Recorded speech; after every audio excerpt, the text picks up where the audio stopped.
18 ዓመት ያልሞላችሁ ቤተሰቦቻችን ይህንን ትረካ እንዳታዳምጡት። አሌክስ የልጅ ሀብታም። አሌክስ ኡስማን ካገናኘኝ ደንበኞቼ ሁሉ የሚገርመኝ ፍጡር ነው። እድሜው 30 እንኳን አይሞላም። የሀብታም ልጅ ነው። አባቱ በከተማዋ 3 ጽድት ያሉ ፎቆችን ሰርተው ለውጭ ድርጅቶች አከራይተዋል። በዚያ ላይ የታወቁ የሴራሚክ ዕቃዎች አስመጪ ናቸው። ሳር ቤት ገብርኤል አካባቢ ለኤምባሲ 120 ሺህ ብር የሚያከራዩት ቤታቸው ገቢው ሙሉ በሙሉ ለአሌክስ ይሰጠዋል። እሱቴ ገንዘብ ምኑም አይደለም፣ በስዕል ፍቅር ተለክፏል። ብሩን የሚጨርሰው ጋላሪ እየሄደ የወደደውን ስዕል በመግዛት ነው። አንድ ቀን ለገጣፍ ወደሚገኘው ቤቱ ይዞኝ ሄዶ የሆነ ሕፃን የቸከቸከበት የሚመስል ነገር አሳይቶኝ የምወደው ስዕል ነው አለኝ። መጀመሪያ ከቁብም አልቆጠርኩት ነበር። አሁን ይሄ ምኑ ይወደዳል በእግዚአብሔር አልኩት እንደ ቀልድ። የምሬን ነበር ደግሞ። ዋጋውን ሲነግረኝ ግን አዙሮ ሊደፋኝ ሆነ። 500 ሺህ የኢትዮጵያ ብር ነው የከሰከሰበት። እንዲያውም ሰዓሊው ይህንን ስራዬን አልሸጥልህም ብሎት በስንት አማላጭ ደጅ ጠንቶ እንደገዛው ሲነግረኝ ገርሞኝ ልሞት። እኔ ምን አስዋሸኝ? እማማ ትሙት ይህን ስዕል መሬት ወድቆ ባየው ኩስ እንዳየ ሰው ተስፈንጥሬ ሄዳለሁ እንጂ ዞሬ የማየው ሁሉ አይመስለኝም።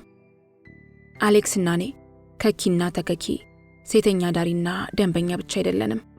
አንዳንድ ጊዜ እንደ ባልና ሚስትም ይሰራራናል፣ እንደ ፍቅረኛሞች። ለምሳሌ ከዕለታት አንድ ቀን በለገጣፎ ቤቱ አሪፍ የጣሊያን ፓስታ ሰርቶልኝ እየበላን ሳለ በማይረባ ነገር ተጨቃጨቅንና እናደደኝ። ስናደድ አንዳንድ ጊዜ የማደርገውን አላውቅም። ጮኩበት።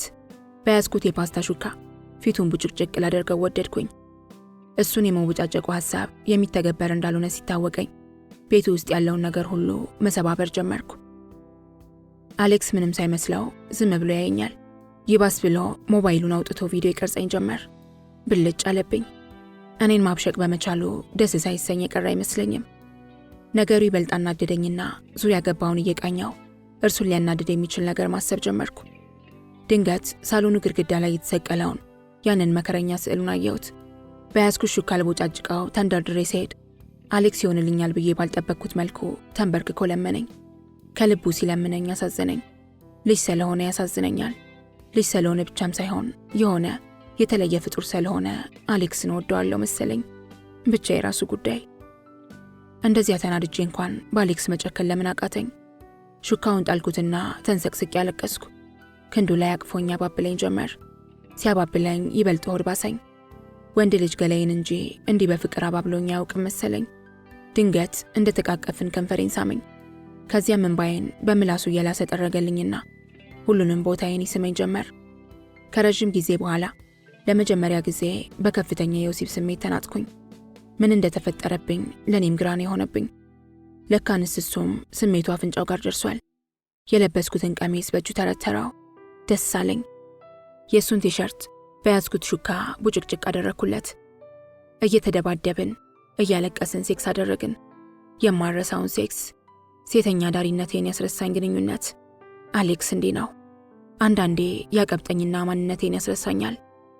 ያን ቀን እንደተለመደው ሲሸኘኝ 20 ሺህ ብር ቼክ በቦርሴ ውስጥ አኖረልኝ። ደነገጥኩ። አልተቀበልኩትም። ያንን የወደድኩትን ወሲብ ሸቀጡ ነው ማሰብ ስላልፈለግኩ ቼኩን ፊቱ ላይ ቀዳደድኩት። ድርጊቴ በጣም ሳይገርመው አልቀረም። መኪናው እንዳራስ ይዞ ፊንገር ያደርገኝ ጀመር። በአንድ ጊዜ እሙሙዬን ነዘረኝ። እንደዚህ ቀን በወሲብ ልሞት ደርሼ አላውቅም። ከዚያን ቀን በኋላ ፍቅር እንዳይዘው ፈርቶ ነው መሰለኝ ቶሎ አልደወለልኝም። እኔ ግን በጣም ናፈኩት። ሌሎች ደንበኞቼ በሙሉ አስጠሉኝ። ስራዬ ሴተኛ ዳሪነት ቢሆንም ከሌሎች ወንዶች ጋር መውጣት እሱ ላይ ቺት ማድረግ መስሎ ተሰማኝ። አሌክስ እንዲህ ነው። ያቀብጠኝና ማንነቴን ያስረሳኛል። ከስንት ሳምንት በኋላ ቆይቶ ደወለልኝ። ምን ነው ጠፋ ስለው አገር ውስጥ አልነበርኩም ምናምን ብሎ ዘባረቀ። አመንኩት። ምን ቤት ነኝና ነው ግን እንደዚህ የምጠይቀው? ብዙ ጊዜ ውጭ ሀገር ለስራ ይሄዳል። ቅዳሜና እሁድ ዱባይ ወይም ባንኮክ ተዝናንቶ ይመጣል። በዚህ ለጋ ዕድሜው ከአንዲት ስዊድናዊ ሰዓሊ ፈረንጅ የምትመስል ሴት ልጅ እንደወለደ ነግሮኛል።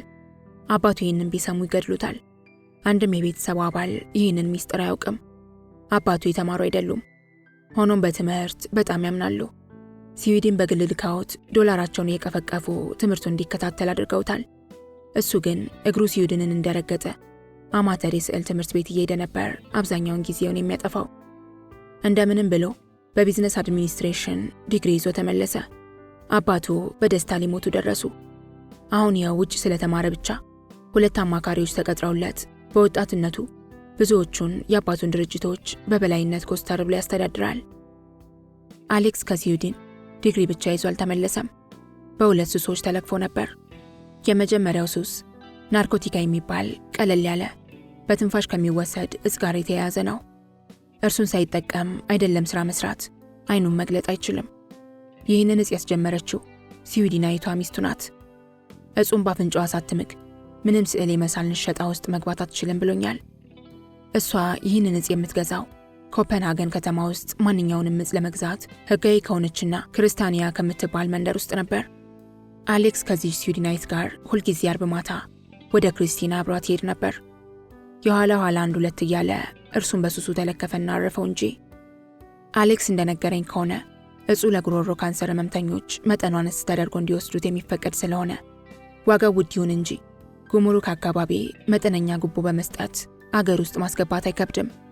ለዚህም ሲል በታናሽ እህቱ ስም የመድኃኒት አስመጪ ድርጅት አቋቁሞ እግረ መንገዱን ጠቀም ያለ ትርፍ ያገኝበታል። ይህንን ሚስጥሩን ያካፈለኝ ከ2 ዓመት የደንበኝነት ዘመናችን በኋላ ነው። አሌክስ የአደገኛ እጽ ተጠቃሚ ይሁን እንጂ የሚገርም ባህሪ ያለው ልጅ ነው። ሲበዛ ደግ፣ ሰው የሚወድ፣ ህግ አክባሪና ትሁት ነው። 5 አረጋውያንን ቤት ተከራይቶላቸው ተንከባካቢ ቀጥሮላቸው ያስተዳድራቸዋል። ታዲያ ማንም ይህን ተግባሩን እንዲያውቅለትም ሆነ እንዲያውቅበት አይፈልግም። ለኔም የነገረኝ በአጋጣሚ ነው። ከዕለታት አንድ ቀን ከሚጦራቸው አዛውንት አንዱ ሞተውበት ሙዱ ተከንቶ አግኝቸው ነው ነገሩን ያወራልኝ። ከነገረኝ በኋላ ግን ራሱን በጸጸት ሊገል ምንም አልቀረውም። የረከስኩ ያለ የተሰማኝ አለኝ በነጋታው ሲያገኘኝ። ወይ አሌክስ! አንዳንድ የአሌክስ ነገር ግራ ያጋባኛል። አንድ ጢጥ የሚነፋና ሴተኛ ዳሪ የሚያጫውት ወጣት እንዲህ እግዚአብሔር የሚወደውን ነገር ሲሰራ ግራ ያጋባል። የአሌክስን እውነተኛ ማንነት ይሄ ነው ብሎ ለመናገር የሚከብደውም ለዚሁ ነው። ለምሳሌ አሌክስ ጥሩ ሰው ቢሆንም ለየት ያለ የወሲብ ባህሪ ያለው ሰው ነው። ሁሉም ሰው እንደ ጨረቃ የማይታይ መልክ አለው የሚለው አባባሉ ግራ ይገባኝ ስለ አሌክስ ብዙ ነገር እያወቅኩ ስመጣ ነው። እውነቱን ሳይሆን አይቀርም። የአሌክስ ሁለተኛው ሱስ ያፈነገጠ የወሲብ ባህሪው ነው። ከኔ ጋር ያገናኘንም ይኸው ልክፍቱ ይመስለኛል። አሌክስ የወሲብ ስሜቱ የሚነቃቃው ህዝብ በተሰበሰበበት ቦታ ብቻ ነው። ለምሳሌ ሙዚቃ ኮንሰርት ላይ፣ ብዙ መኪና በቆመበት ፓርኪንግ ላይ፣ አውቶቡስ ውስጥ፣ የህዝብ መጸዳጃ ቤት ውስጥ፣ ሲኒማ ቤት። በስነ ስርዓት ከኔ ጋር ሴክስ አድርጎ የሚያውቀው ያኔ ስዕሉን በሹካ ልሸረክትለት ስል ያስጣለኝ ጊዜ ብቻ ነው። እንደ ማንኛውም ሰው መኝታ ቤት ቆልፎ መብራት አጥፍቶ ወይም ሆቴል አልጋ ይዞ መናጨት አይሆንለትም። በእንዲህ አይነት ወቅት ምንም የወሲብ ፍላጎት አለማሳየት ብቻ ሳይሆን ወንድነቱ ይሟሽሻል፣ አይቆምለትም። ሐመር መኪና ውስጥ ለመጀመሪያ ጊዜ የገባሁት ከአሌክስ ጋር ነው። ከተማዋ ውስጥ ከሚነዱት ጥቂት ሐመር መኪናዎች ውስጥ አንዱ የአሌክስ ነው። አባቱ ይህንን መኪና እንደሚነዳ ቢያውቁ ከቤት ያባርሩታል። በፍጹም ታይታ የሚወዱ ሰው አይደሉም። ለነገሩ አሌክስም ብዙ ታይታ አይወድም። ሐመር የሚነዳበት የራሱ ያልገባኝ ሚስጥር ሳይኖረው አይቀርም። መኪናውን በድብቅ በታናሽ እህቱ ስም አስመጥቶ ነው የሚነዳው። የምሬን ነው። አሌክስ ሐመር ያስመጣው ለጉራ አይመስለኝም። ብዙውን ጊዜ ለገጣፎ በድብቅ በተከራየው ቤቱ ውስጥ አቁሞት ነው የሚውለው። ምናልባት ለስንፈተ ወሲቡ ማካካሻ ይመስለኛል የሚፈልገው። ኖርማል ወሲብ ብዙም አይሳካለትም። ወሲብ ላይ ለየት ያለ ባህሪ ያለው ለእኔ ግልጽ ባይሆንልኝም ምናልባት ከዚህ መኪና ጋር የተገናኘ አንዳች የወሲብ ዛር ሰፍሮበት ይሆናል። ይህንን የምለው ያለ ምክንያት አይደለም። ለምሳሌ ለገጣፎ ወዳለው ቤቱ ከወሰደኝ ሐመር መኪናውን አስደግፎ ግቢው ውስጥ ሴክስ ያደርገኛል። ቤት ውስጥ ገብቶ ግን ብዙውን ጊዜ ሴክስ ማድረግ አይችልም። በሌላ ጊዜ ደግሞ መከካት ሲያምረው ካለውበት ቦታ በሐመር ፒክ ያደርገኝና ብዙ ፓርኪንግ ወዳለው ሰፈር ይዞኝ ይሄዳል። ኦፔራ የሚባል ለኔ ምንም የማይገባኝ ሙዚቃ ይከፍታል። መኪና ፓርክ ተደርጎ የሚጠጣባቸው ቦታዎች ወይ ፒኮክ ወይ ኤርፖርት ሞቴል አካባቢ ይዞኝ ይሄዳል። ከዚያ 2 አፕሬ ያዝና እየተሳሳቅን እንጫወታለን። አፕሬውን ድምፁን ከፍ አድርጎ ከከፈተው በኋላ ናርኮቲካውን ከሐመር መኪናው የሲዲ ማጫወቻ ኪስ ውስጥ መዞ ያወጣዋል። ለተወሰነ ደቂቃ በዝምታ ይመሰጣል። ከዚያ የመኪናውን መስታወት ይዘጋዋል። የሐመሩ መስታወት ቲንድ ስለሆነ ሰው አየኝ አላየኝ አይልም። እጁን ወደ ጭኖቼ ይሰድና የመሃል ጣቱን እሙሙዬ ውስጥ ከቶ ይጎረጉረኛል። እኔ መኪና ውስጥ በቀን እንደዚህ መሸፋፈድ መልመድ እያቃተኝ ሰው የሚያየኝ እየመሰለኝ ይሳቀቃለሁ። እሱ ግን እኔ ስጨናነቅ ይበልጥ ደስ ይለዋል። ብዙም አይቆይም ግን እዚያው ጣጣውን ጨርሶ እዚያው የውስጥ ሱሪውን ቀይሮ እዚያው በኦፔራ ሙዚቃው ለሁለተኛ ጊዜ ተመስጦ መኖሬን የረሳ እስኪመስለኝ ድረስ የወንበሩን መደገፊያ ዘርግቶ ለጥ ይላል። ናርኮቲካዋ ስትበርድለት ነው መኖሬ ትዝ የሚለው። ይቅርታ ጠይቆኝ ወደ ቤቴ ይሸኘኛል። እኔም ነገሩን ስለለመድኩት ምንም አልለውም። እነ ራኪ አንድ ጊዜ ሎሊ ህንፃ ጋር ሸኝቶኝ ከሐመር መኪናው ስወርድ አይተውኝ ባለ ሐመር የጠበስኩ መስሏቸው አንድ ሰሞን በኮንግራ አጨናንቀውኝ ነበር። እኔና አሌክስ ያለንን ግንኙነት ግን ለማንም ተናግሬ አላውቅም፣ ወላ ለራኪ። አሌክስ ቢያንስ በ2 ሳምንት አንድ ቀን ደውሎ ፊልም ልጋብዝሽ ይለኛል። ሲኒማ ቤት ሳይሆን በሐመር መኪና ውስጥ በተገጠመ ስክሪን ነው ፊልም የምናየው። በዚህን ጊዜ እርሱ ራሱ ከአምስተርዳም ሬድ ላይት ዲስትሪክት ገዝቶ ያመጣልኝን 3 ነገሮች መያዜን አልዘነጋም። ነጭና ለስላሳ የእጅ ፎጣ፣ ዶቭ የሚባል ሉብሪካንት ቅባትና ከከፋይ ሐር ጨርቅ የተሰራ የእጅ ጓንት። መኪናውን ምቹ ቦታ ወይም መንገድ ዳር ካቆመ በኋላ የሆነ ቁልፍ ሲጫን የሱ ወንበር እንዳልጋ ይዘረጋል። የሚከፍተው ፊልም ምን አይነት እንደሆነ ከልምድ አውቀዋለሁ። ሴቶች ብቻ የሚሳተፉበት ህዝብ ፊት የተቀረጹ የወሲብ ፊልሞችን ነው ዘውትር የሚያሳየኝ። ፈረንጆች በሆነ ጋራጅ በሚመስል ጋለሪ ውስጥ ስዕል እየሳሉ በድራማ እየጦዙ የሚጫወቱበት ፊልም ይከፍትልኝና እሱን እያየነው በመሃል ይነካካኛል፣ ይላፋኛል። ከዚያ ደግሞ አስጨርሽኝ ይለኛል። አስጨርሰዋለሁ። ጣጣውን ሲጨርስ ያው እንደተለመደው ኦፔራ ሙዚቃውን ከፍቶ ለተወሰነ ደቂቃ ይመሰጥና በሐሳብ ጥሎኝ ይነጉዳል። አንድ ቀን ግን ያልጠበቅኩት ነገር ሆነ። የፊልሙን ድምፅ እንዳጠፋ ኦፔራውን ከፍቶ በሐሳብ አይኑን ጨፍኖ ሳለ አይኔ ፍጹም ማየት የማይፈቅደውን ነገር አየ። እንደዚያን ቀን በፍርሃት ተንቀጥቅጬ አላውቅም። አሌክስ በቪዲዮ ላይ ይታያል። 2 ፈረንጅ ሴቶች እጁን የፊጥኝ በብረት አስራው የሆነ ጋራዥ ውስጥ ሲያስገቡትና አንድ ጥቁር ጠብደል ቦርጫም ሰውዬ ራቁቱን ወደ እርሱ ሲመጣ ጩኸቴን ለቀኩትና ከመኪናው ወረድኩ። ከዚያ በኋላ አግኝቼው አላውቅም። እሱም ደውሎ አያውቅም። አሌክስ የልጅ ሀብታም። ድንግል የሚጸየፍ ትውልድ። ቀን 11 ሰዓት ከ20። ጸጉሬን ቦስተን ስፓ እጀ ሸጋው ቢኒ ጋር ለመሰራት ከፒያሳ ሚኒባስ ታክሲ ውስጥ ገብቻለሁ። ከኋላዬ 3 ታዳጊ ሴቶች አንዲት ጓደኛቸውን በሐሚት እየቦጨቋት ነው። ምን እንዳደረገቻቸው አላውቅም። 3ቱም በየተራ ይዘነጥሏታል። ከንግግራቸው እንደተረዳሁት የሃይስኩል ተማሪዎች ናቸው። የቦሌ ሃይስኩል ዩኒፎርም ለብሰዋል። አቡን እርሳት ጋይስ፣ ይህን ያህል ከተቦጨቀች ይበቃታል። ደሞ እሷም ሰው ሆና ኤሚሙች እውነትሽን ነው። ሙደ ገዳዳ ብቻ ሳትሆን ገገማም ጭምር ነች። 3ኛዋ ልጅ ቀጠለች። ስምረትን ፋራ የሚለው አይገልጻትም። በድንግልናዋ የምትኮራ ግግም ያለች ቆምጬ ናት እኮ ታባትሙት። ትላንት ለ100ኛ ጊዜ ምን እንዳለችኝ ታውቂያለሽ? እሺ ምን አለችሽ በእናትሽ? አለቻት ከጥግ በኩል የተቀመጠችዋ ጓደኛቸው። ክብረ ንጽህናዬን እስከ ሰርጌ ቀን ድረስ አላስነካም አትለኝ መሰለሽ? 3ቱም በሳቅ አሽካኩ። ወያላው የልጆቹ ድርቅና ከዚህ ቀደም ገጥሞት በማያውቅ ሁኔታ አፉን ከፍቶ ያያቸዋል። ጥቂት በእድሜ ጠና ያሉ ተሳፋሪዎች ወደ ኋላ ፊታቸውን በማዞር በግልምጫ 3ቱን ሴቶች አንደበታቸው እንዲታረም ገረመሟቸው። ታዳጊዎቹ ላይ ሰው እየሰማን የሚሉ ሊንታ ሲያልፍም አይነካቸው። 3ቱም ለሁሉም የታክሲው ተሳፋሪ በሚሰማ ድምፅ በከፍተኛ ስሜት ተውጠው ነው የሚያወሩት። የኔን የተማሪነት ጊዜ እያሰብኩ ሀፍረቷዬ ሀገርሽ የት ነው እያልኩ ጆሮዬን ተማሪዎቹ ላይ ጥዬ ጉዞዬን እቀጥላለሁ። እንደዚህ አይነት ወሬ ቺቺኒያ ስሰራ ቢራ እየጠጣን ካልሆነ በሌሊቱ ዓለም እንኳን ገጥሞኝ አያውቅም። በእርግጥ በእነሱ ዕድሜ ያለው የወሲብ ፊልሞችን በድብቅ እመለከት እንደነበር አስታውሳለሁ። 12ኛ ክፍል ተፈትኜ መሰለኝ ያየሁት። ሆኖም በዚህ መልኩ ህዝብ ባለበት አፌን አልከፍትም። ከጓደኞቼም ማንም በዚህ ልቅ ሁኔታ ያደገ አላስታውስም። አረጀው ማለት ነው። ከታክሲው ከወረድኩ በኋላም ቢሆን የታዳጊዎቹ አነጋገር በአይምሮዬ ጓዳ መመላለሱ አልቀረም። ከ7 እና ከ8 ዓመት በፊት ክብረ ንጽህና ያላት ሴት በማህበረሰባችን የሚሰጣት ክብር ትልቅ ነበር። ከዚያ ደግሞ እኔ በሬ አራጅ መስል ደም አላፈስም፣ ድንግልናሽን አስወስደሽ ካልሆነ በጫት እንጨት አልነካሽም የሚሉ ቦይፍሬንዶች ተወለዱ። በታዳጊ ሴቶች ዘንድ ድንግልና እንደ ቆምጪነት እንደሚያስቆጥር ግን ዛሬ ገና መረዳቴ ነው። ከግማሽ ክፍለ ዘመን በፊት ታዳጊ የሆንኩ ያልተሰማኝ። የሚገርም ነው። በወግ አጥባቂውና ለክብረ ንጽህና ከፍተኛ ክብር በሚሰጠው ባህል ያለፉ ጎልማሳ ደንበኞች የታወሱኝ። በተለይ መሿለኪያ ጋር ቁርጥ ቤት ያላቸው ጋሽ በረደድ እስቲ ድንግል ሴት አምጪልኝ ያንቺን ኮሚሽን ሳይጨመር 5000 ብር ከፍላለሁ የሚሉኝ ታውሶኝ ሳቄ መጣ።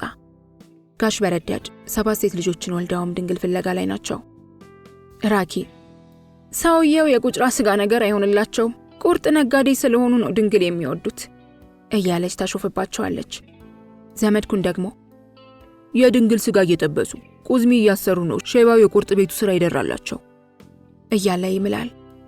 አንድ ቀን ራሔል ቤት እየጠጣን እስኪ ድንግል ፈልጉልኝ 500,000 ብር ከፍላለሁ ሲሉ የራሔል አጫዋች የነበረው ዘካርያስ ጋሽ በረደድ ቁራጭ ስጋ ካማሮ ቄራ ሄደው ይጠይቁ ይሄ መጠጥ ቤት ነው ብሎ ቆሌያቸውን ገፈፋቸውና ሳምንት ሳይመጡ ቀሩ።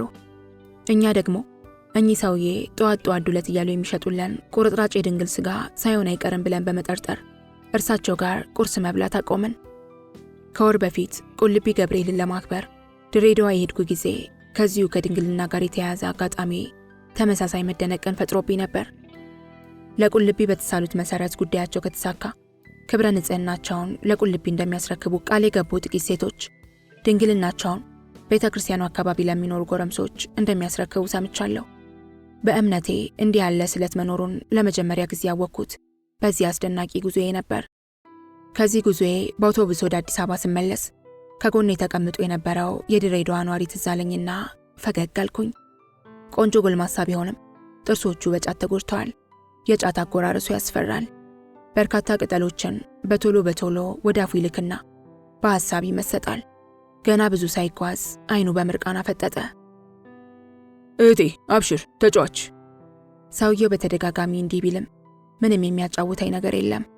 ከጫቱ ጋር ብቻ ነው ጨዋታው። ስለ ድሬዳዋ ብዙ ለማወቅና ጓደኛዬ ራኪን ለማስደነቅ ስለምፈልግ ብዙ እንዲያወራኝ ፈልጌያለሁ። እሱ ግን ወይ ፍንክች በመረቀነ ቁጥር ቀና ሲል እህቴ አብሽር ተጫዋች ከማለት ውጪ ቃል አልተነፈሰም። ቆቦ፣ አልበረከቴ፣ ሂርና፣ አሰበ ተፈሪና መኤሶ ላይ ይህና ሰልቺና ተደጋጋሚ ጥያቄ ሲጠይቀኝ በይሉኝታና በስልቹነት ስሜት አብሽር እየተጫወትኩ ነው ብየዋለሁ። ሁኔታው እንግዳም ባዶ ቤት አስቀምጠው ተጫወት የሚሉትን አዲስ አበቤዎች አስታወሰኝ። በመሃል ራኪ ከዚህ በፊት የነገረችኝ ቀልድ ትዝ አይለኝም። ሲገርም አጋጣሚው ገርሞኝ ለእሷ ልነግራት ስልክ ልደውል እያሰብኩ ጎልማሳው ጫት ቃሚ አሁንም አብሽር ተጫዎች ብሎ ካሰለቸኝ የራኪን ቀልድ እንደምተገብረውና አፉን እንደማስይዘው አሰብኩ። እንደጠበቅኩትም አዋሽ ላይ ደገመው። እህቴ አብሽር ተጫዎች። ወንድሜ እየተጫወትኩ ነው፣ ግን በቃ እስከ አዲስ አበባ አንተ ራስህ አብሽር አልኩት። ከጎናችን ቁጭ ብሎ የኔንና የቃሚውን ነገር ሲከታተል የነበረው ወጣት በሳቅ ተንከተከተ። ቦርጫሙ ሾፌራችን ቦርጩ እስኪቀንስ ድረስ እጁን ከመሪው አንስቶ እየነጠረ አስካካ። ሌሎች ከኋላችን የነበሩ ሴቶችም በእኔ መልስ ተገርመው መቅረሚያቸውን ሸፍነው በሳቅ ተንፈራፈሩ። እኔም ያልጠበቅኩት የተሳፋሪው የማያቋርጥ ሳቅ መልሶ አሳቀኝ። ቃሚው ሰውዬ በመልሴ ተገርሞ የቀሩት ጥርሶቹ እስኪረግፉ ይስቃል ብዬ ስጠብቅ እህቴ አብሽር ተጫዋች ብሎኝ አረፈው። እንዲችም አይነት ሚስት፣ እንዲህም አይነት ፍቅር፣ እንዲህም አይነት ትዳር አለ። ህዳር 8 2001 ዓ.ም። ፈረንጆች ህይወት አንዳንድ ጊዜ ከልብ ወለድ በላይ ልብ ወለድ፣ ከሆሊውድ ፊልም በላይ ፊልም ናት የሚሉት አባባል በህይወቴ ውስጥ ተከስቶብኛል። ለዚያውም በተደጋጋሚ። እውነቴን ነው። በህይወቴ የሆኑት አንዳንድ ነገሮች ከልብ ወለድ ድርሰት በላይ ልብ ወለድ፣ ከፊልም በላይ ፊልም መስለው ይታዩኛል። ለምሳሌ በትላንትና ውሎዬና ዳሬ የተከሰቱት ክስተቶች ልብ ወለድ ድርሰት እያነበብኩ ነው ወይንስ ፊልም እያየው እስከምል ድረስ ብዥታ ውስጥ ከተውኛል። የብዥታው ስሜት አሁንም አልለቀቀኝም።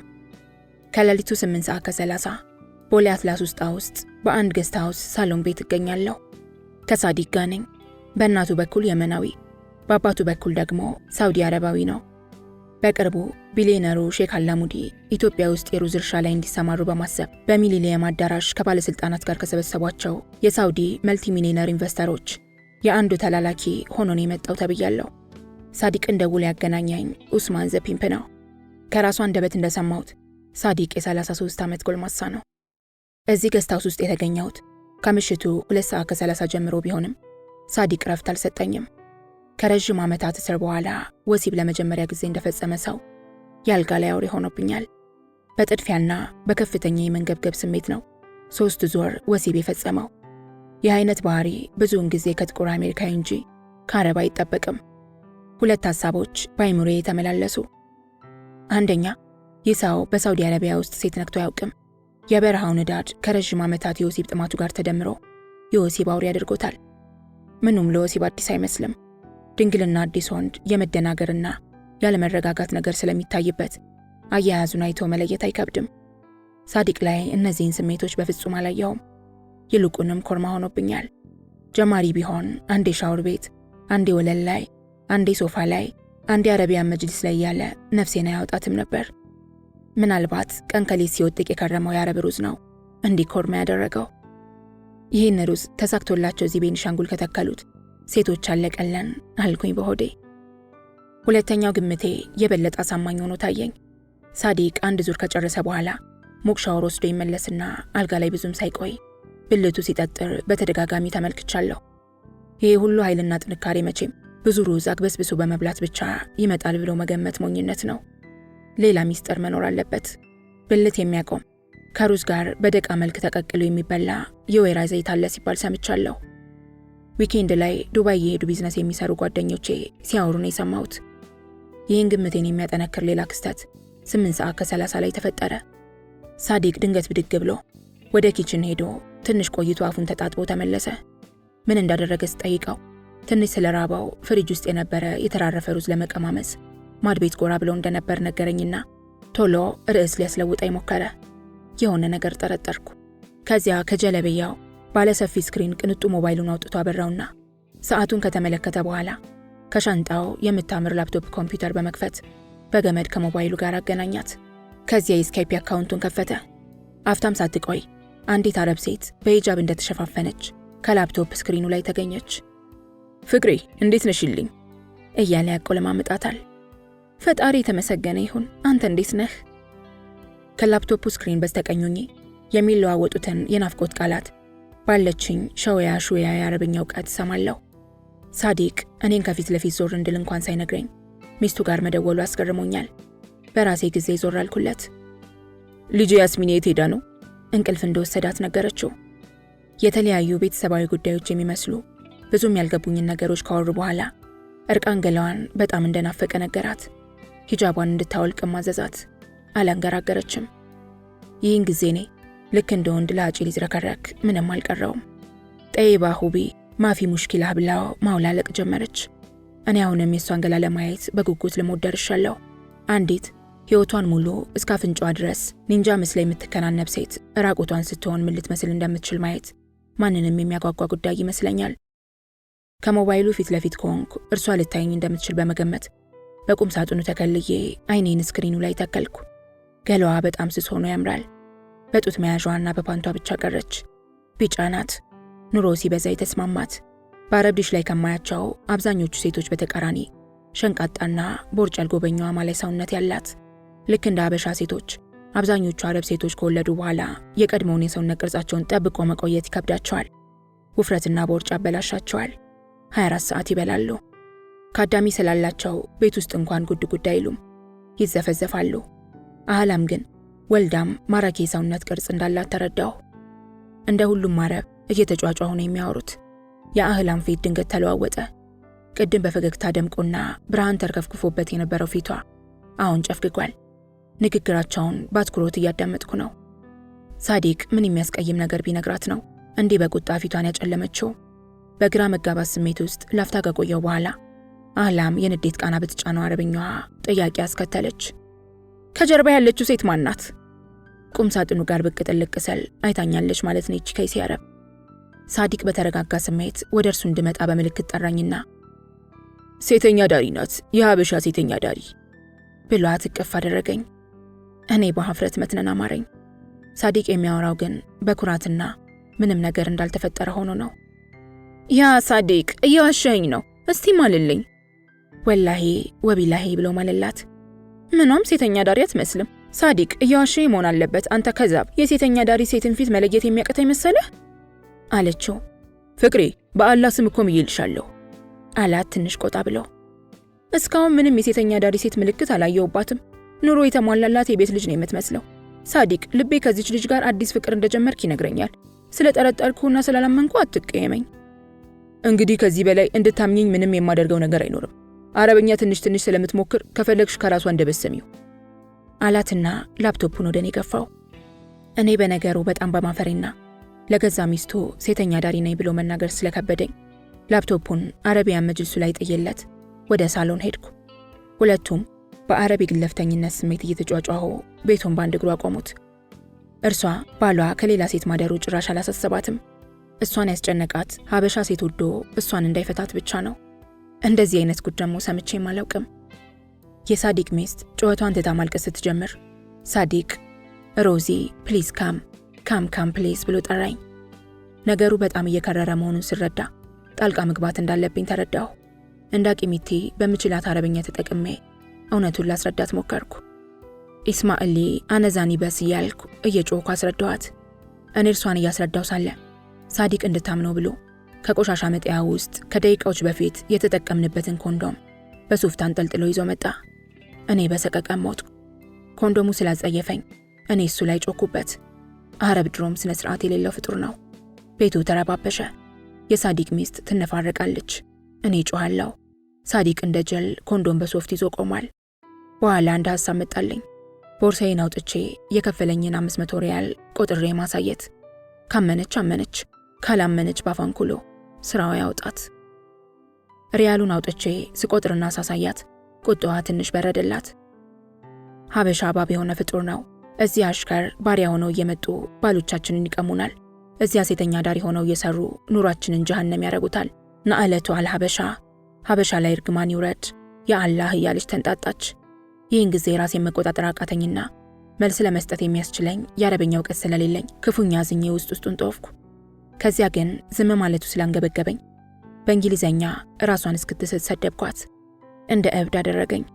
ሳዲቅ በእኔ ንግግር ከመናደድ ይልቅ በሳቅ ተንከትክቶ ሊሞት። ለምን ትስቃለ ብዬ በንዴት እየጦፍኩ ጠየቅኩት። እርሱ ሳቁን እንኳን መግታት ተስኖት ሆ ሮዛ በጣም አስቂኝ ነሽ፣ ነይ እስኪ ነይ ወደኔ። የኔ ሚስት እንግሊዘኛ መስማት የተሳናት ናት። ሆ ሮዛ ቀኔን አበራሽልኝ እያለ ተንከትክቶ ሳቀ። ይልቅ እኔን የገረመኝ የሚስቱ እንግሊዘኛ ለመቻል ሳይሆን የእርሱ ደደብነት ነው። ስለ አረብ የተናገርኩት ሁሉ እርሱንም ጭምር እንደሚመለከት ለመረዳት የሚያስችል ጭንቅላት እንኳን አልታደለም። አረብ ደደብ ሆኖ የተፈጠረ ፍጥረት ነው። ሚስቱ የኔን ሁኔታ ስታይና በንዴት መጦፌን ስትመለከት ነው መሰለኝ የእውነት ሴተኛ ዳሪ መሆኔን ተረድታ ሳዲቅን በፍቅርና በደስታ ማነጋገር ጀመረች። የቀድሞ ፈገግቷና ፍካቷ ተመለሰ። ባሏ የእሷ ደስታ ተጋባበት መሰለኝ። እሱም ተረጋግቶ ማውራት ጀመረ። ስለ ልጃቸው ጥቂት ካወሩ በኋላ ከኔ ሌላ ከሌላ ሴት ፍቅር እንዳይጀምር አስጠንቅቀው የስካይፕ ወሬያቸውን አጠናቀቁ። ከዚህ በኋላ በተከተሉት ደቂቃዎች ከሳዲቅ አንደበት ሁሉንም ጉድ ሰማሁ። ሳዲቅ በስራው ጠባይ የሪያድ መልቲ ሚሊዮነር አሚር አለቃውን አጅቦ ከሀገር ሀገር ይዞራል። እረፍት የለውም። ሚስቱ አህላም የሳውዲ ዜጋ ስትሆን በሪያድ ውስጥ ነው የምትኖረው። አልተማረችም፣ ስራም አትሰራም። በሀገራቸው ሴቶች የቢሮ ስራ እንዲሰሩ ብዙም አይበረታታም። ስራዋ እርሱን መንከባከብ ብቻ ነው። ከሄደበት ሀገር ሁሉ ሲመለስ ረዥም ሂል ጫማዎችንና እጅግ ውድ አጫጭር ሚኒስከርቶችን፣ ወሲብ ቀስቃሽ የተገላለጡ ልብሶችን ይገዛላታል። ልብሶቹን ከቤት ውጭ መልበስ ወንጀል ስለሚሆንባት በመቶዎች የሚቆጠሩትን ረዣዥም ሂል ጫማዎችንና ሚኒስከርቶቹን ለብሳ ግቢ ውስጥ ወዲህ ወዲያ እያለች ቀኑን ሙሉ ትዘዋወራለች። እግሯ ከቤት ወጥቶ ሲረግጥ ግን አይኗ ሲቀር ሁሉንም የሰውነት ክፍሏን በጥቁር አበያ የግድ መሸፈን ይኖርባታል። መዳፏንም ከሐር በተሰራ ጥቁር ጓንት ትሸፍናለች። አህላም በአገሯ መኪና ማሽከርከር እንኳን አትችልም። በሳውዲ ሀገር ሴቶች መኪና መንዳት አይፈቀድላቸውም። ስለዚህ ግቢያቸው ውስጥ ሆና ልጃቸውን በመኪና አድርጋ በተንጣለለው ግቢ ውስጥ ታንሸራሽረዋለች። የመኪና አምሮቷን ለመወጣት አንዳንድ ጊዜ እንደ ወንድ ለብሳ በማታ እዛው ሰፈራቸው አካባቢ መኪና በፍጥነት አሽከርክራ ወደ ቤት ትገባለች። ሚስቱ ሲበዛ ቀናተኛ ናት። መጀመሪያ አካባቢ ሳዲቅ አገር ጥሎ በሄደና ለቀናት ለሳምንታት ወይንም ለወራት በተለያት ቁጥር ይህን የሌላ ሚስት ይዟል፣ ከኔ የበለጠ ታስደስተ ይሆናል፣ ሊፈታኝ ይችላል እያለች ትብከነከን ነበር። በቅናትና በጥርጣሬ ስሜት ስትንጨረጨር ትከርምና ሲመጣ ያሳለፈችውን ስቃይ ትተርክለታለች። እንደማይፈታት ቅዱስ መጽሐፋቸውን አሲዛ ታስምለዋለች። እርሱም እንቅጩን ይነግራታል፣ መቼም እንደማይፈታት። ሆኖም ግን በሄደበት ሀገር ከሴተኛ ዳሪ ጋር ማደር እንደሚፈልግ ቅዱስ መጽሐፋቸውን ይዞ መማል ያስቀስፈኛል ብሎ ስለሚያስብ ነው እውነቱን የሚነግራት። አህላም በደስታ ሐሳቡን ትቀበለዋለች። አማራጭ የላትም። 3 ጊዜ ለቀልድ እንኳን ፈታውሽ ብሎ ቢናገር ሕይወቷ እስከ ወዳኛው እንደሚጨልም ታውቀዋለች። እስካልፈታት ድረስ ደስ ካለችው ሴት ጋር ማደር እንደሚችል፣ ሆኖም ማፍቀር እንደማይችል፣ ሴተኛ ዳሪም ጋር ቢሆን ከአንድ ሴተኛ ዳሪ ጋር ከአንድ ሌሊት በላይ ማሳለፍ እንደሌለበት መጽሐፋቸውን ይዘው ተማማሉ። ከዚያን ጊዜ ጀምሮ ከሴተኛ ዳሪ ጋር ሲያድር ካለበት ሀገር ሆኖ ስካይፕ በማድረግ ሪፖርት የማድረግ ግዴታ ተጣለበት። አህላም ባሏ በምንም ሁኔታ ልቡን ለሌላ ሴት የሚሰጥበት አጋጣሚና ክፍተት እንዲፈጠር አትፈልግም። ለዚህም ነው ምንጊዜም አብራው የምታድረውን ሴተኛ ዳሪ በስካይፕ ቪዲዮ እንዲያሳያት የምትፈልገው። በዚህም ማረጋገጥ የምትፈልገው ሴቷ እውነተኛ ሴተኛ ዳሪ መሆኗንና ቆይታዋ የአንድ ሌሊት ብቻ መሆኑን ነው። አረብ ወንዶች ለሀበሻ ሴት ያላቸውን ፍቅር ስለምታውቅ ነው ዛሬ አቧራ ያስነሳችው። እንቅልፍ ሊጫጫነኝ ሲል በሳዲቅ እቅፍ ውስጥ እንዳለው ዘወትር በአይምሮዬ ጓዳ የሚመላለሱ ጥያቄዎች ተመላለሱብኝ። ባሪያ መባል ያለባቸው ኑሮን ለማሸነፍ አረብ ሀገር የሄዱት እህቶቼ ናቸው ወይንስ ይህችን አይነት ደንቆሮ የአረብ ሚስቶች? ከገንዘብ ባርነት የአይምሮ ባርነት ምንኛ የከፋ እንደሆነ እያሰላሰልኩ፣ እንዲሁም ደግሞ ፈጣሪ ለምን የአይምሮ ዕዳ የሆነን ህዝብ በነዳጅ ሀብት ሊክሰው እንደፈለገ እየተፈላሰፍኩ ጀርባዬን ለሳዲቅ ሰጥቼ ተኛሁ። የሳዲቅ ወንድነት መቀመጫ አካባቢ እንደ ባብ ሲተሻሸኝ የተሰማኝ ከባድ እንቅልፍ ጣለኝ። ከእናንተ መሃል ጻድቅ የሆነ የመጀመሪያዋን ድንጋይ ይወርውር። መጋቢት 8 1998 ዓ.ም። በኮዚ ክለብ መስራት ከጀመርኩ 1 ዓመት አልፎኛል። ስጀምር አካባቢ አርብ፣ ቅዳሜና እሁድን ብቻ ነበር በክለቡ ውስጥ የምሰራው። ይህን ያህል ጊዜ የቆየሁበት ሌላ ቤት የለም። ጥሎብኝ በአንድ ቤት ለረጅም ጊዜ መቆየት አልችልም። ስልቹ ነኝ መሰለኝ። ድሮም ቢሆን እዚህ ህይወት ውስጥ ሳልገባ ከአንድ ወንድ ጋር ሙጭጭ ማለት አይሆንልኝም ነበር። ወንዶች ቶሎ ይሰልቹኛል። በህይወቴ መቀየር የምችለውን ነገር ሁሉ መቀየር ብችል ደስ ይለኛል። ጸጉሬን ደጋግሜ የምቆረጠውም ለዚህ ይመስለኛል። ጓደኞቼ ግን የሚያምረውን ጸጉሬን ስቆረጠው ያበድኩ ይመስላቸዋል። እንኳን ጸጉሬን ቁመቴንም እሰለቸዋለሁ። አንዳንድ ጊዜ ቁመቴን መቁረጥ እንደሚያምረኝ ማን በነገራቸው? ሰው እንደ ግመል ሜትር ከ75 ሆኖ ይፈጠራል በማርያም። ይህን ቁመትሽን ወይ ቁንጅና አልተወዳደርሽበት ወይ አውሮፕላን አላበረርሽበት ትለኛለች ራኬ። ብዙ አበሻ ወንዶች ከኔ ጋር መቆም ምቾት የማይሰጣቸውም ለዚሁ ነው። ያነሱ ይመስላቸዋል። ይቺ ቆጥ ሞሞ እያሉ ያሙኛል። ምን ላድርግ? ቁመቴን እኔ ኮትኩቻ አላሳደግኩት። ኮዚ ክለብ ብዙም አበሻ ስለማያዘወትረው ተመችቶኛል። በዚያ ላይ አሪፍ ቢዝነስ አለ። አሪፍ ሰዎች ይመጣሉ። ሚኒስቴሮች ከስብሰባ በኋላ ጌዳውን ሲያምራቸው በጊዜ ከዚህ ቤት ይሰየማሉ። እንደ ሌሎች ቤቶች ተደጋጋሚና ሰልቺ ፊቶች አይበዙም። ለምሳሌ በየምሽቱ አዳዲስ ተጋባዥ ዲጂዎች ይኖራሉ። በየዕለቱ ከአዳዲስ ደንበኞች ጋር እንደመውጣቴ የተለያዩ አገር ስጦታዎች ይመጡልኛል። ተመሳሳይ ፊት አይቼ አላውቅም። አዲስ አበባ ለአጭር ጊዜ ስብሰባ ወይም የሥራ ጉብኝት የሚመጡ ሰዎች ናቸው ኮዚን በብዛት የሚያዘወትሩት። የሰው አመልን በኮዚ የዛኑ ያህል ለየቅል ነው። አንዳንዱ ጡትሽን እንደ ሕፃን እየጠባው ልደር ይላል። ሌላው መቀመጫሽን ሌሊቱን ሙሉ ልንተራሰውና የፈለግሽውን ልክፈልሽ ይላል። የኔ መፍሳት አለመፍሳት አያሳስበው።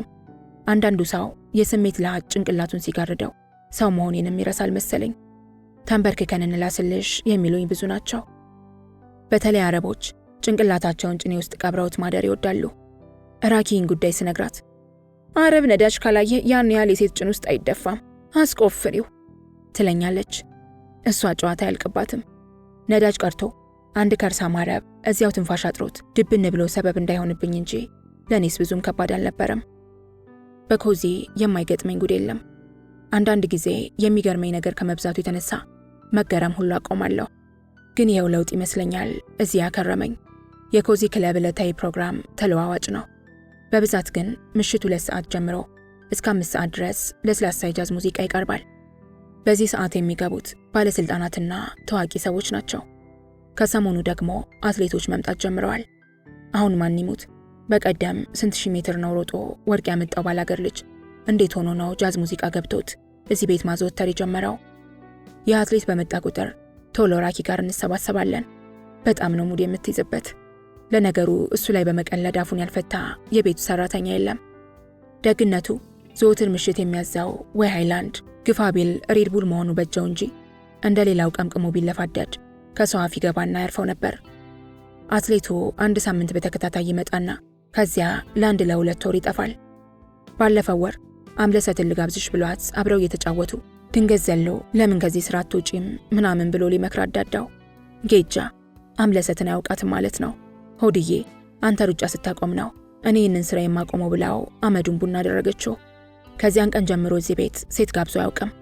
ብቻውን እዚያች ዲጆ መስኮት ጥግ ተቀምጦ ይህን ውሃውን ይጋታል። የጌጃነቱ ጌጃነት እዚህ ቤት የስፖርት ቱታ ለብሶ ይመጣል። ንክር ባላገር ኮዚ ባር ከ5 ሰዓት ከ30 ጀምሮ ደግሞ ዲጄ ዲክ ከዕለቱ ተጋባዥ ዲጄ ጋር በመሆን ባለም ሙዚቃ ያምነሸንሹናል። ክልሱን ዲጄ ዲክን የማያውቀው የለም። በእንግሊዘኛው ኤፍኤም የራሱ የአየር ሰዓት ስላለው ብዙ የዲፕሎማት ሴት ልጆች እርሱን በአካል ለማየት ከዚሁ ሰዓት ጀምሮ ቤቱን ይሞሉታል። ከእርሱ ጋር ለማደር የማይፈነቅሉት ድንጋይ የለም። እሱ ሸክላውን ከሚያጫውትበት መስኮት ፊት ሆነው መቀመጫቸውን እየቆሉ ይደንሱለታል። እሱ ብዙም ግድ አይሰጠውም። የፈለጋትን ሴት በፈቀደው ሰዓት ማግኘት እንደሚችል አሳምሮ ያውቀዋል። ሲኮራ ይበልጥ ያምርበታል። ለነገሩ የሚያምር ሰውነት ነው ያለው።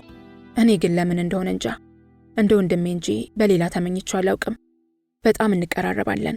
ቀልድና ጨዋታ ስለሚችል ደስ ይለኛል። እኩለ ሌሊት አካባቢ ቢዝነስ ጀምራለሁ። አፍሪካውያን፣ አረቦች፣ አውሮፓውያንና አሜሪካውያን ከጥቂት ዲታ ኢትዮጵያውያኑ ጋር ቤቷን ባንድ እግሯ ያቆሟታል። በእስካሁኑ ልምዴ እንደዚህ ቤት የምናማምር ሴቶችን ብቻ በብዛትና በጥራት የሚያቀርብ አላውቅም። ለነገሩ የእኛም የሾርትና ያዳር ዋጋ በከተማዋ ሁሉ የማይቀመሰው ነው ይላሉ። ኮዚ እየሰሩ ሾርትና ዳር እየተልፈሰፈሰ በመጣው የብር ዋጋ መተመን የማይታሰብ ነው። ከ5 ሰዓት ተኩል ጀምሮ ቋንቋ ሁሉ በዶላር ይሆናል። ሪያል የምንቀበለው ራሱ አረብ መቀመጫችንን እየላሰ ስለሚለማመጠን ብቻ ነው። እንኳን ለዜጋ ለሀገር ልጆችን በዶላር ተምነን የምንቀበላቸው። ከዚያ ዶላሩ ጠርቀም ሲልልን ኢትዮጵያ ሆቴል ጀርባ በሳምንት አንድ ጊዜ ሰኞ ሰኞ መንዝረ ነው እንመጣለን። ያ ሁሉ ዶላር የት እንደሚገባ በበኩል አይገባኝም። ለምን ይሆን የማይበረክትልኝ? ለሁላችንም ግልጽ ባልሆነ ሁኔታ የምናገኘው ብር በረከት ኖሮት አያውቅም። ሴተኛ ዳሪን ጌታ ረግሞታል፣ ንስሐ ግቡ ትለናለች ሴተኛ ዳሪዋ ጓደኛችን ትርሴት። በእስካሁኑ ቆይታዬ በርካታ ዓለም አቀፍ ደንበኞችን አፍርቻለሁ። ዜጋ ደንበኛን በማብዛቴ ጓደኞቼ ኮፊ አናን በሚል ቅጽል ስም ነው የሚጠሩኝ። ከተባበሩት መንግስታት ድርጅት ዋና ጸሐፊ ኮፊ አናን ጋር አያይዞ ዲጄ ዲክ ነው መጀመሪያ ይህንን ቅጽል ስም ያወጣልኝ። በኮዚ እንደ ዲጄ ዲክ ተረበኛ ሰው የለም።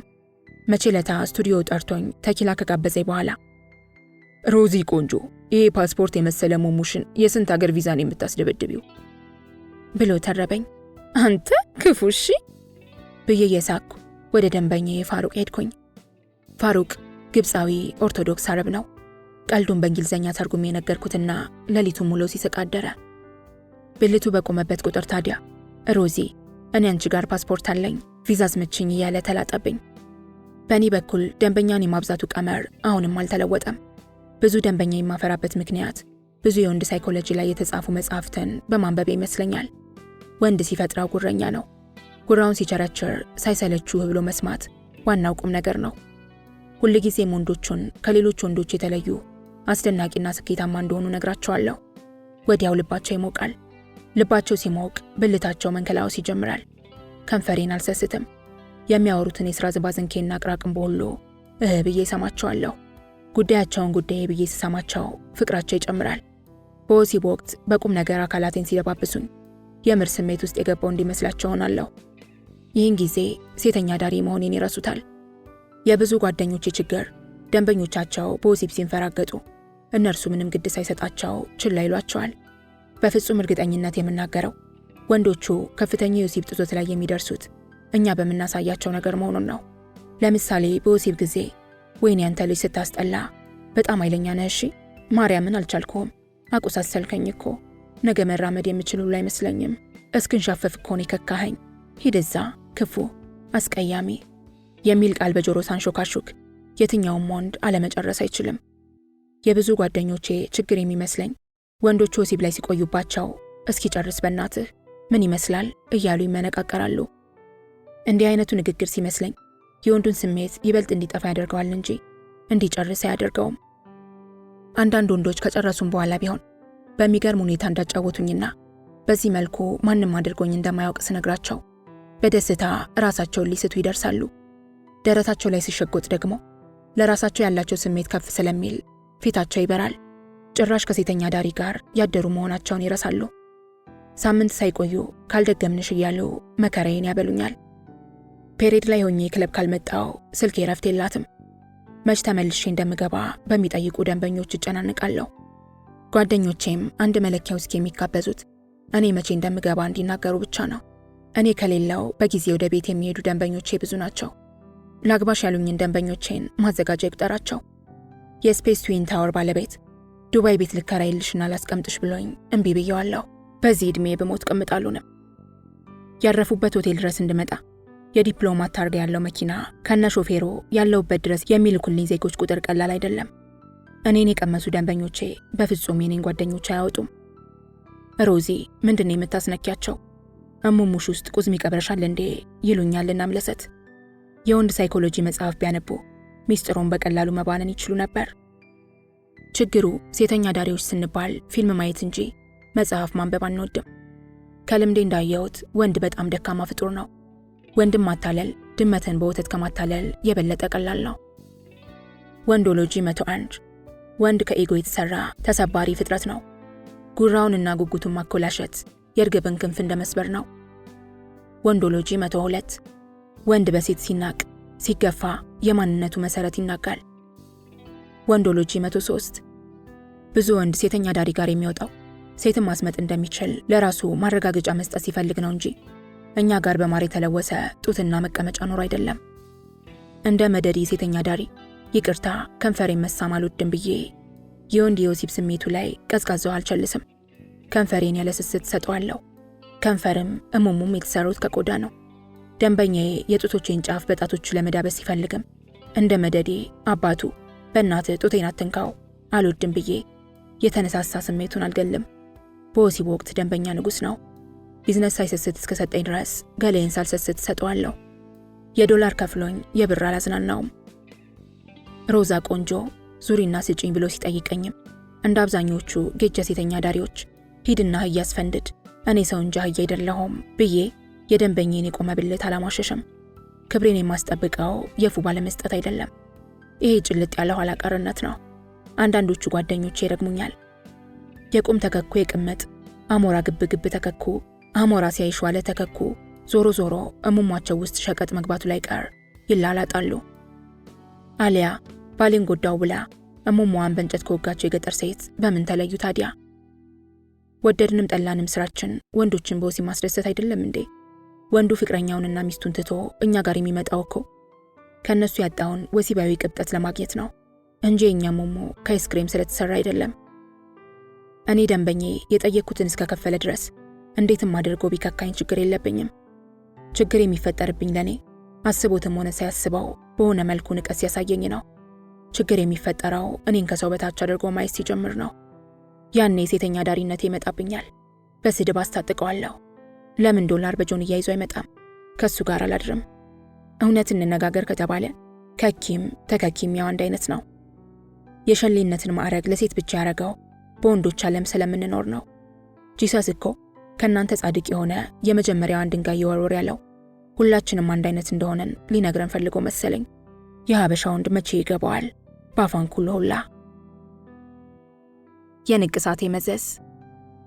ትላንት ሌሊት ንቅሳት ያመጣብኝን ጣጣ በዚህ ማስታወሻዬ ማስፈር ይኖርብኛል። ምክንያቱም እንዲህ አይነት አጋጣሚዎች ብዙ አይደሉም። በልብ ጓደኛዬ በቤሪ ግፊትና ተደጋጋሚ ውትወታ የግራ እጄ ጡንቻና የቀኝ መቀመጫዬ ላይ ከ3 ሳምንት በፊት እባብና ዘንዶ ተነቅሻለሁ። ቤሪ በተመሳሳይ የሰውነቷ ክፍሎች ላይ ቢራቢሮና ጥቁር አሞራ ተነቅሳለች። ራኬ እንጀራ እናቷን ስም በመቀመጫዎቿ ክፍል አካባቢ ተነቅሳ ከጎኖ አይሄቲዮ ላይክ ሽት ብላ ተነቅሳለች። ለዚህ ህይወት ስለዳረገቻት ይመስለኛል። እኔ ለነገሩ እንደ ቤሪና ራኪ በቀሪ ህይወቴ የማይለቀኝን ንቅሳት አይደለም የተነቀስኩት። ሁለቱንም ንቅሳቶች በፈለገኝ ጊዜ ማጥፋት እችላለሁ። እንዲያውም ቤሪ ደስ ይበላት ብዬ እንጂ በሰውነቴ ላይ ምንም አይነት ምልክት እንዲኖረኝ ፍላጎቱ አልነበረኝም። ቤሪ ግን ዜጎች ንቅሳትን እንደሚወዱ የባጤ ቆጡን አውርታ ሳመነችኝ።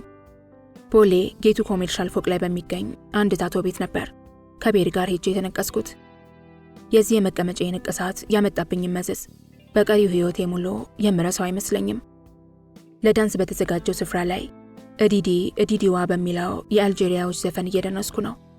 ሲመስለኝ ይህንኑ ዘፈን ማርታ አሻጋሪም ቀየር አድርጋ በአማርኛ ዘፍነዋለች።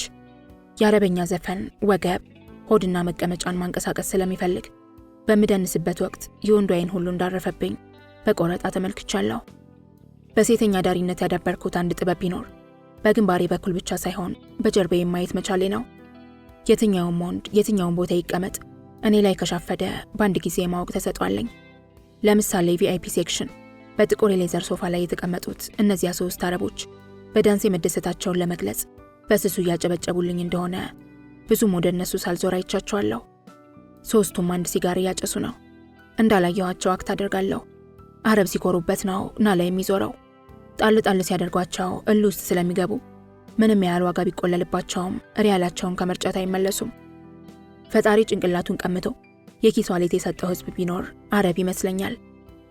እንዳሁኑ ረመዳን ጾማቸው ሲሆን አረብ ደንበኞቻችን ከገፍል ሀገሮች በብዛት ይመጣሉ። ሌሎች ባሮች ሲሰራ እንዲያውም የእስላሞች ጾም ሲሆን ገበያ ይቀዘቅዛል። እኛ ጋር ግን በተቃራኒው ነው። ከገልፍ የሚመጡ አረቦች ቤታችንን ይሞሉታል። ሲመስለኝ አገራቸው እንዲጾሙ ያስገድዷቸዋል። ግዴታውን ለመሸሽ እኛ ጋር ይመጣሉ። ያረፉባቸው ጌስት ሃውሶች ወስደው ቴምር ይሰጡናል። ብዙዎቹ የአዲስ አበባ ጌስት ሃውሶች አረቦች በቅኝ የሚገዟቸው ግዛቶች ሆነዋል፣ በተለይ በጾማቸው ወቅት። ዛሬ የማድረው ቪአይፒ ሩም ውስጥ ቁጭ ብለው አይናቸውን ከጣሉብኝ ከ3ቱ አረቦች ካንዱ ጋር እንደሆነ አምኜ ነበር። ሆኖም ከፎቁ ላይ ሆነው ቁልቁል ከሚመለከቱኝ ወንዶች መሃል ፈረንጅ ራስታ ልጅ በእጁ ምልክት ጠራኝ። አልታዘዝኩትም። ማንም ወንድ አጠገቤ መጥቶ ለምኖ ጋብዞኝ እንጂ እንዳስተናጋጅ በጥቅሻ ጠርቶኝ ልሄድለት አልችልም። ውሻው አረገኝ እንዴ በእጁ የሚጠራኝ? ደፋር! በፍጹም አላደርገውም። የሀበሻ ወንድና አረብ እንጂ ነጮች እንደዚህ አይነት አመል አልነበረባቸውም። ይሄ ራስታ ምን አባቱ ቢንቀኝ ነው? አልሄድለትም። ብሄድለት ለእኔ ውርደት ነው። የአረቦቹ ትኩረት እኔ ላይ እንደሆነ እርግጠኛ ለመሆን እንደ ባብ እየተጥመለመልኩ የእሁድ ዳንሴን አደራሁት። የካሊድ ዘፈን እንዳለቀ ያለምንም ረፍት ሌላ ዘፈን ተከተለ። ተርን ሚ ኦን የሚለው የካሪቢያን ዘፋኝ የኬቪን ሊትል አሪፍ ሙዚቃ ነው። አወደዋለሁ። ለቢዝነስ ይመቻል። በዚህ ዜማ ብዙ ወንዶች ለወሲብ ሲጋበዙ አይቻለሁ። በዚያ ላይ ሙዚቃው ወሲብ ዳንስ ለመደነስ ምቹ ሁኔታን ይፈጥርልኛል። ባንኮኒውን ከበው ውስኪ የሚጠጡ ሶፋው ላይ የተቀመጡና ከፎቅ ላይ ቁልቁል የሚመለከቱኝ ወንዶች በሐሳብ አልጋ ላይ እንደወሰዱኝ በፍትወት የተቃኘው አስተያየታቸው ይመሰክራል። የበለጠ ላጫቸውን ለማዝረክረክ መላ ሰውነቴን ከግራ ወደ ቀኝና ከላይ ወደ ታች መናጥ ጀመርኩኝ። ቅድም በእጁ ምልክት ሲጠራኝ የነበረው ቀይ ራስታ ቦታው ላይ የለም። ወዴት ተሰለበ? ከየት እንደመጣች ሳላውቅ ቤሪ አብራኝ መደነስ ጀመረች። ከቤሪ ጋር ስንደንስ ሁሌም አሪፍ ውህደት እንፈጥራለን። ባሊሞስ የሚለው የኤንሪኬ አግሊሲያስ ሙዚቃ ቀጠለ። ከቤሪ ጋር ዳንሳችንን አደራ ነው። የወንዱ አይን ከሁለታችን ላይ አልተነቀለም። ሁለታችንም ለሙሉ እርቃን ሩብ ጉዳይ ሊባል የሚችል አይነት አለባበስን የለበስ ነው። ዲጄ ዲክ ዛሬ ከሳውዝ አፍሪካ ከመጣውና ጆርጅ ኒክ ከሚባለው ተጋባዥ ዲጄ ጋር ስለነበር አሪፍ ሙዚቃዎችን እየጋበዘን ነው። አንብሬክ ማይ ሀርት የሚለውን የቶኒ ብራክስተን ቀዝቀዝ ያለ ዘፈን ሲጋብዝ ከቤሪ ጋር ወደ ቦታችን በቄንጥ ተመለስን። የብዙ ወንዶች ጭብጨባ አጅቦን ነበር። ሰዓቴ ከሌሊቱ 8 ሰዓት ተኩል ይላል። ከዚህ ሰዓት በኋላ በክለቡ የሰው ቁጥር እየጨመረ ነው የሚሄደው። ከቤሪ ጋር የተወሰነ ደቂቃ ካወራን በኋላ ወደ ሽንት ቤት ሄድኩ። ከሽንት ቤት ስመለስ ከቀጭኑና ጭር ካለ ኮሪደር ላይ ራስታውን ልጅ አገኘሁት። ጋንጃውን እያጨሰ ነበር። እጁን ለሰላምታ ዘረጋልኝ። ሰላምታውን በፈረንሳይኛ አስከተለ። ቦንሷ ማድሞዜል ትሪቢያን አልኩት። ቱዩ ኤትሮ ጆሊ በጣም ቆንጆ ነሽ ማለቱ ነው። ሜርሲ ቦኮ አልኩት። ዥማቤል ፓትሪስ ከማንቱዩ ታፔል ፓትሪስ እባላለሁ። ስምሽም አልበላለኝ። ዥማፔል ሮዛ ኬሌ ቮተር ናሲዮናሊቴ ሮዛ እባላለሁ። የየት ሀገር ዜጋ ነህ አልኩት። የፈረንሳይኛ ችሎታዬ ከዚህ በላይ ፈቀቅ የሚያደርገኝ አልመሰለኝም። ጂስዊ ካናዲያን ካናዳዊ ነኝ አለኝ። እንግሊዘኛ መናገር አትችልም አልኩት በእንግሊዘኛ። እምብዛም አይደለሁም፣ ፈረንሳይኛ ብቻ ከሚነገርባት የካናዳ ግዛት ነው የመጣሁት አለኝ። ኬሌ ቮትረ ፕሮፌሲዮ አልኩት የሞት ሞቴን። ስራ ምንድነው ማለቴ ነው። ጂስዊ ሙዚሲየ ትዩ ፓርል ፎንሴቢያን ትዩ ኢዝንተለዦ ሙዚቀኛ ነኝ፣ ፈረንሳይኛ ጥሩ ትናገሪያለሽ፣ በጣም ጎበዝ ነሽ አለኝ። ልቤ ስትቀልጥ ተሰማኝ። ምነው ራኪ በኖረች እንደዚህ ፈረንሳይኛውን ሳንበለብለው። ሁል ጊዜ እኛ ስለማንችል እያጭበረበርሽን ነው እንጂ ፈረንሳይኛ አትችይም እያለች ትሟገተኛለች። እሷ አያቷ በጅቡቲ የምድር ባቡር የድሬዳዋ ቅርንጫፍ ውስጥ ይሰሩ ስለነበርና ፈረንሳይኛ ይችሉ እንደነበር ስለምታውቅ እሷን በዘር መቻል እንዳለባት ታስባለች መሰለኝ። ሌላው ሰው ሲችል አይዋጥላትም። ከካናዳዊ ራስታ ጋር ቶሎ ተግባባን። ውስጥ ገብተን መጠጣት ጀመርን። እነዚያን ሶስቱን አረቦች መፈጠራቸውን ረሳሁት። እኔ ማርቲኒ፣ እሱ ሬድ ሌብል እየጠጣን ቆየን። ውበቴንና የዳንስ ክህሎቴን በተደጋጋሚ ያደንቃል። በጋንጃ ስለጦዘ አድናቆቱን መደጋገሙ የታወቀው አይመስለኝም። ያጠጣጡ ፍጥነት ያስፈራል። ከባድ አልኮል ሳይሆን የብርቱካን ጭማቂ የሚጠጣን የሚመስለው። ሽንት ቤት በተመላለሰ ቁጥር ሐሺሹን እንጢጥ እንደሚያደርግ ገምቻለሁ። ሰዓቱ 9:55 ሲል ሎሊ ፎቅ ላይ አልጋ እንደያዘ ነገረኝ። አይኖቹ ፈጠው ሊወድቁ የደረሱ ይመስላሉ። ቢዝነስ ቅድሚያ መክፈል እንዳለበት ስነግራው $200 ሰጠኝ። የመጠጡን ሂሳብ ዘግቶ ወደ መኝታ ክፍሉ አመራን። በምንጠጣበት ወቅት በየጨዋታችን መሃል ራስታው እኔ አጠገቡ መኖሬን የረሳ እስኪመስለኝ ድረስ በሐሳብ የሆነ ቦታ ደርሶ ይመለስ እንደነበር አስተውያለሁ።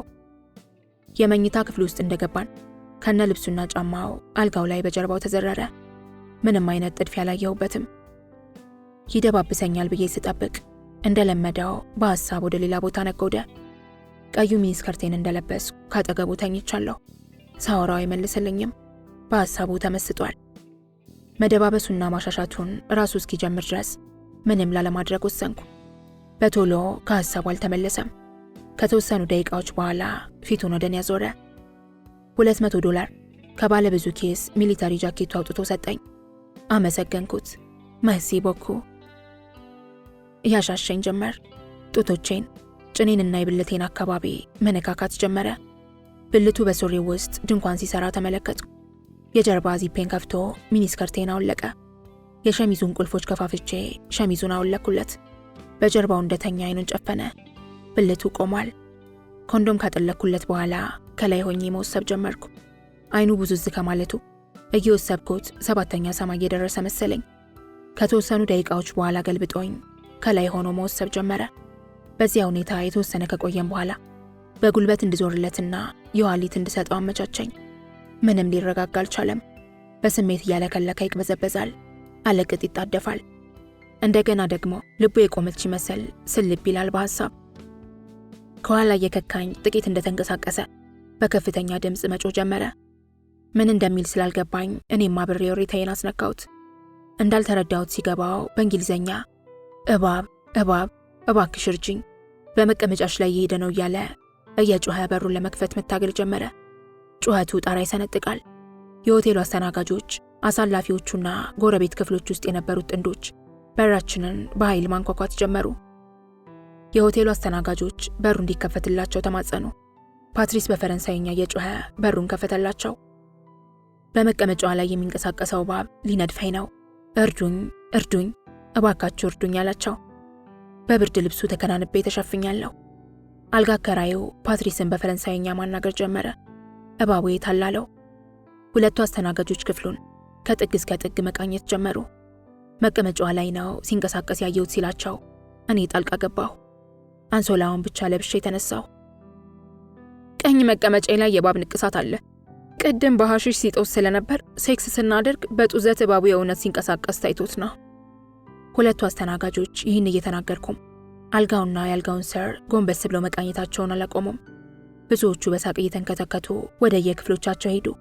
እኔ ግን ዘበኞቹ መቀመጫዬን ስላዩብኝ ተናደድኩ።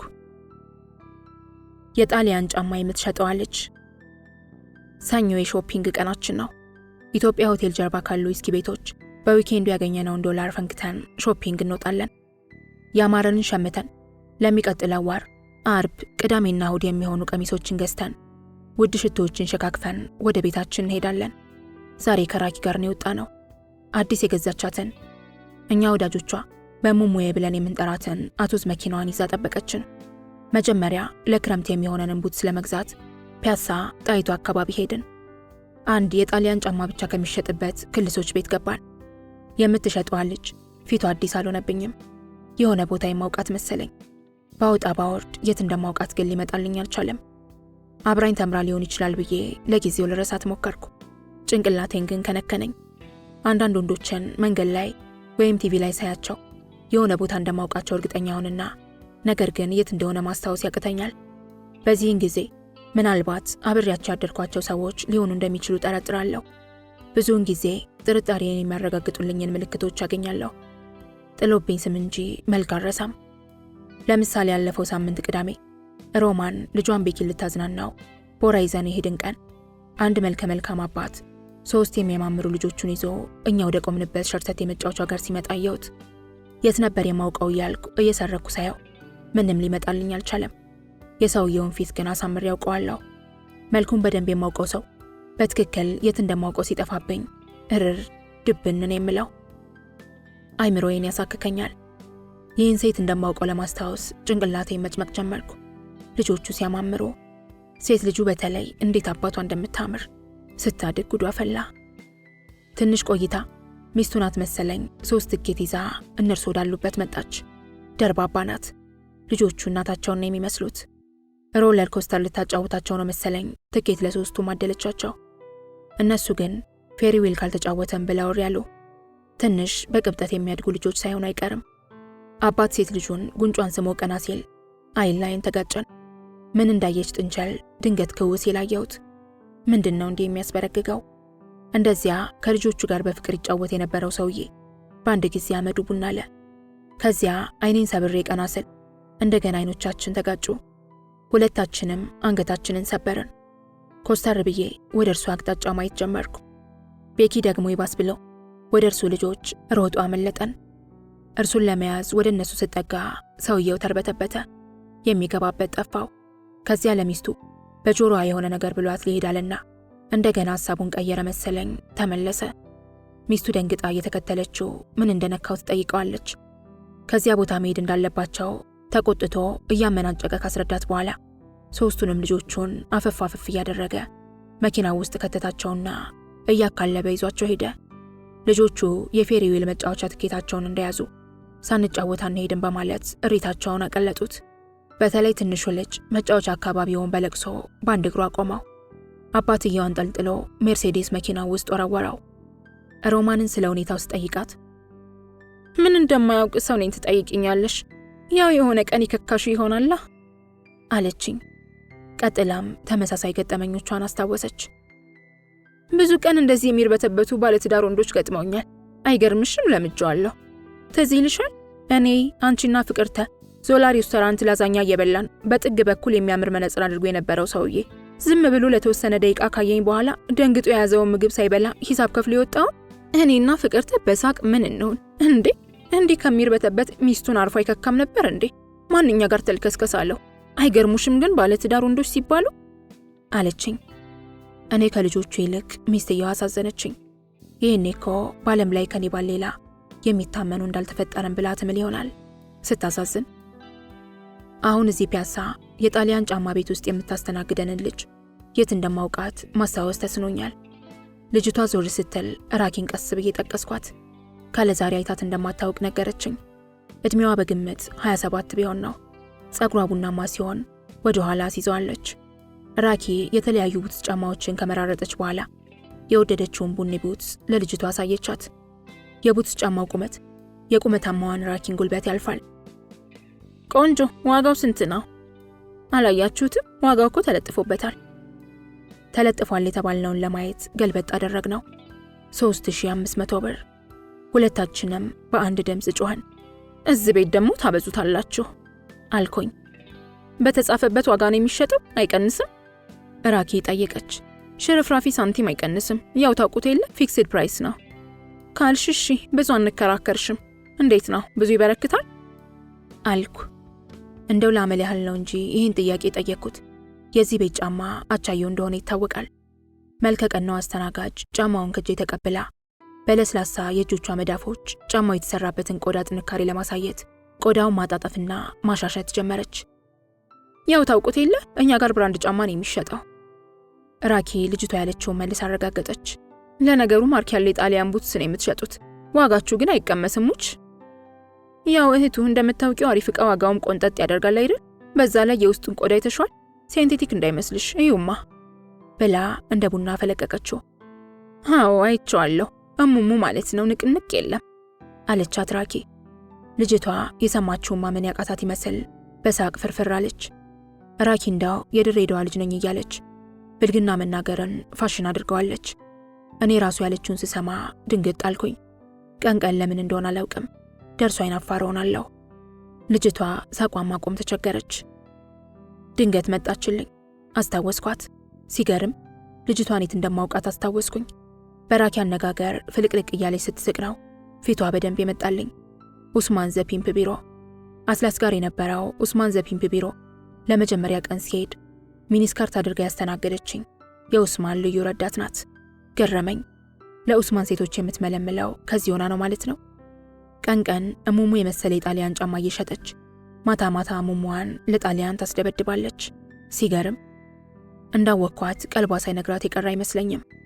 ሂሳብ ከፍለን እስክንወጣ ድረስ ተቁነጠነጠች።